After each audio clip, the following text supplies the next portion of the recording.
நம்ம ஷோவோட அடுத்த காசிப் என்ன அப்படின்னு பார்த்தீங்கன்னா, ராஜீவ் மேனன் சூப்பரான ஒரு சினிமாட்டோகிராஃபர்ன்றது உங்க எல்லாருக்குமே கண்டிப்பா தெரிஞ்சிருக்கும். பாம்பே படத்தோட சினிமாட்டோகிராஃபர் இவர் தான். ஏகப்பட்ட படத்துல வந்து ஒர்க்கிங் வந்து கொடுத்துருக்காரு. அவர் ரீசெண்டா ஒரு விஷயத்தை வந்து லீக் பண்ணியிருக்கிறார், ரிவீல் பண்ணியிருக்கிறாரு.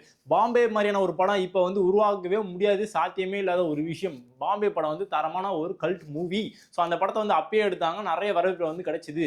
அந்த படத்தை இப்போ வந்து எடுத்தாங்க அப்படின்னா, ரிலீஸ் பண்றாங்க அப்படின்னா, அதை வந்து புரிஞ்சுக்கிறதுக்கான மனப்பக்குவம் மக்கள்கிட்ட வந்து கிடையாது. அவங்களாம் வந்து ஆடுறது, பாடுறது, ஓடுறது, இந்த மாதிரியான படத்தை பார்க்கறது தான் அவங்களுக்கு வந்து புரிதல் தன்மை வந்து இருக்கு. இந்த படத்தெல்லாம் புரிஞ்சுக்கிறதுக்கான தன்மை சுத்தமா இல்லவே இல்லை இப்ப இருக்கக்கூடிய மக்களுக்கு அப்படின்னு சொல்லி பயங்கரமா பேசியிருக்கிறாரு. இதை கேட்ட பல பேர் வந்து ஆடி போயிட்டாங்க, அலண்டு போயிட்டாங்க. என்னப்பா ராஜீவ் மேனன் இப்படிலாம் பேசுறாரு, இப்ப இருக்கக்கூடிய மக்களை வந்து என்ன கலாய்க்கிறாரா?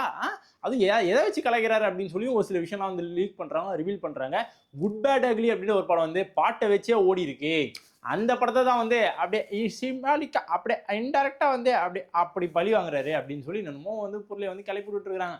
அவர் எதிர்ப்பா குட் பேட் அக்லி வந்து பழி வாங்க போறாரு அப்படின்னு சொல்லி அவருக்கு சப்போர்ட்டாகவும் பேசுறாங்க. ஸோ கூட்டி கழிச்சு பார்க்கும்போது குட் பேட் அக்லி படத்துல வந்து நம்ம இளையராஜா சார் மட்டும் காண்டா இல்ல, ராஜீவ் மேனன் சாரும் காண்டா இருக்கிறார்.